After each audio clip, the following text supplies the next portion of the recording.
wabarakatuh.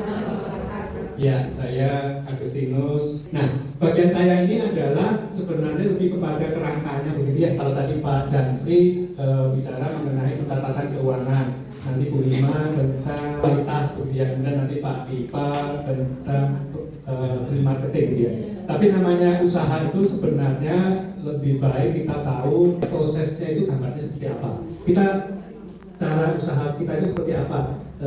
Kalau secara verbal kita tahu ya Bu, kita terima barang, kemudian kita simpan, kemudian kita olah, kemudian kita jual dan lain sebagainya. Di dalamnya ada mencatat keuangan dan lain sebagainya. Nah, tapi kembali kalau memang tanda kutip begitu ya, tanda kutip kita pengen lebih langgeng usahanya, sebenarnya kita perlu yang disebut rantai pasok ya. Yang dari pertama saya sampaikan kan kita tahu urutan bekerja kita dengan lebih baik. Yang kembali Bapak Ibu sudah praktek gitu ya, tapi kemudian menuliskannya seperti apa sih? Ya, bagian mana yang misalnya menjadi kekuatan kita pemasaran begitu ya. Tadi Bu Ima juga menunjukkan ada WA group informasinya enggak. Nah, itu berarti udah punya kekuatan di pemasarannya Bu ya. Tapi kadang kita untungnya jadi nggak gede, kenapa? Karena kita ternyata kurang melihat dari sisi pengadaannya begitu ya. Tadi Pak Janfri juga memberikan ilustrasi, oh ternyata selama ini kita pulaan dari tempat yang cenderung mahal misalnya seperti itu ya. Jadi poin yang ingin saya sampaikan, rantai pasok itu sebenarnya bahasa sehari-harinya kita tahu di mana kita mendapatkan bahan baku kita, di mana kita bisa kalau mau menambahkan tambahan modal, mungkin bisa dari suami begitu ya. Terus di mana kita akan mengirim gitu ya. Apalagi kalau sudah level provinsi ini kan tentu boleh ya punya satu gambaran bagaimana nanti memang penjualannya tidak di provinsi gitu ya.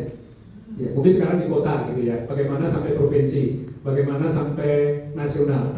Ibu pernah dengar nggak coklat yang saya ngaretnya lupa, coklat yang sangat laku itu dibuat atau berasal dari kota apa?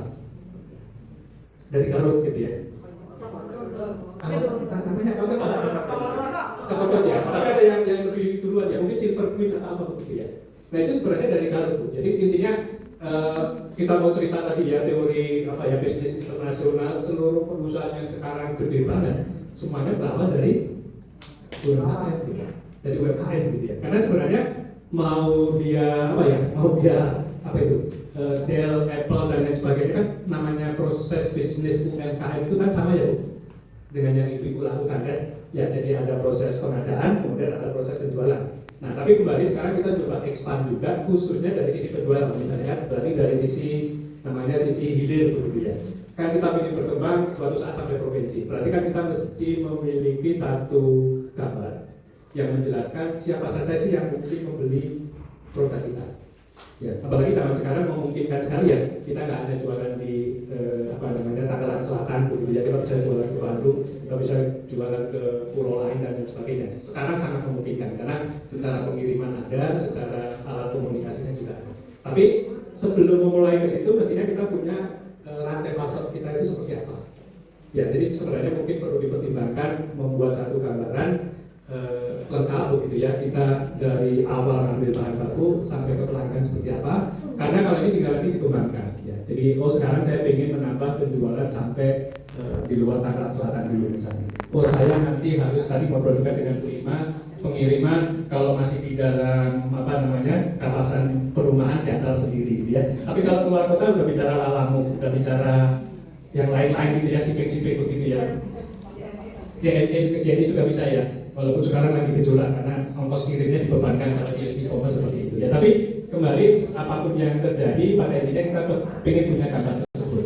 Nah mungkin slide saya belum saya rapikan, tapi boleh slide halaman berikutnya. Ini hanya tadi menegaskan ibu-ibu apa yang dilakukan ibu-ibu itu sebenarnya sama dengan UMKM seluruh dunia. Di sini mohon maaf isunya adalah ya tipikal pemasaran, kemudian tadi manajemen keuangan yang disampaikan oleh Pak Janfri, kemudian sumber daya. Jadi tentu perlu dipertimbangkan nanti kalau mau berkembang berarti ada orang lain yang membantu gitu ya. Rantai pasok ini hanya pengen supaya kita punya satu tulisan menggambarkan apa saja sih proses yang sebenarnya saya lakukan dan harus dilakukan. Ya, jadi pesannya ditulis Bu. Ya, ketika semuanya tertulis ada tabel, jadi kita bisa memantau. Ternyata kayaknya tahun-tahun ini kita kurang dari sisi proses produksinya karena belum punya SOP. Yang saya sampaikan, terima kasih Ibu-Ibu dan Bapak atas perhatiannya.